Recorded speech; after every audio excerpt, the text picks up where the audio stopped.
किया है वो किसी के कहने की जरूरत नहीं है, वो तो देश के सामने है। और नीतीश कुमार ही क्यों, लोग मैंने मोदी जी के लिए भी काम किया है, नीतीश कुमार के लिए काम किया है, 10 राज्यों में चुनाव जीते हैं, तो ये कोई छुपी हुई बात है नहीं।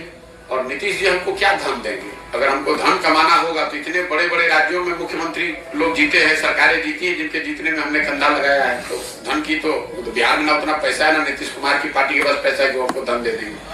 धन कमाने और ये जो काम किया है वो डंके की चोट पर किया है, अपनी समझ, अपनी विद्वता, अपने परिश्रम से किया है।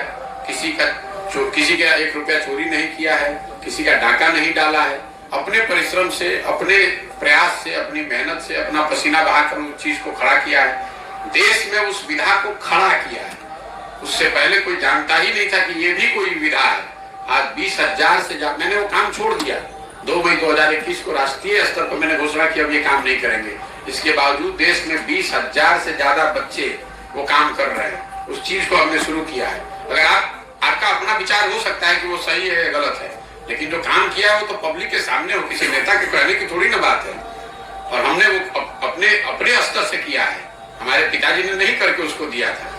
और जहां तक आपने कहा तीसरा मोर्चा, चौथा मोर्चा, तो आप इतनी तो समझ रखिए कि अगर कोई दल, कोई मोर्चा मैं बनाऊंगा तो वही एक मोर्चा बिहार में बचेगा, कोई मोर्चा नहीं बचेगा। इतना भरोसा रखिए। हम उनमें से नहीं है जो लड़ने के लिए लड़ता है।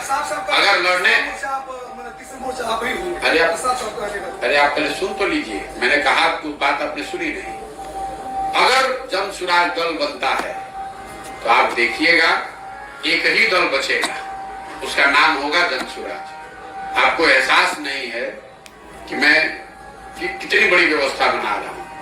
अब ये जरूर है कि ये बनाने के पूरे प्रयास में संभव है कि लोगों को मन ना हो, लेकिन अगर लोग मिलकर इसको बना देंगे तो उसके जिताने के लिए बिहार में आपको किसी की चिंता करने की जरूरत नहीं है। उतनी समझ भगवान ने हमको दी, हमने काम वो छोड़ दिया है, उसकी समझ नहीं छोड़ी है, तो उसकी चिंता मत कीजिए। और जो टीवी पर बयानबाज बने हुए हैं राजनीतिक दलों के नेता, उनके आकाओं के आका बैठकर हमसे सलाह लेते रहे हैं कि हम कैसे चुनाव लड़े, तो उनकी बातों का जवाब देकर उनको जरूरत से ज्यादा सम्मान नहीं देना चाहता हूँ। जो भाजपा का कोई प्रवक्ता होगा वो उसका आका, यहाँ पर जो राज्य का लीडर होगा उसका आका दिल्ली में बैठता होगा, उसके आका होंगे मोदी जी, उनके साथ हमने काम किया है। इनकी बात का क्या जवाब दें?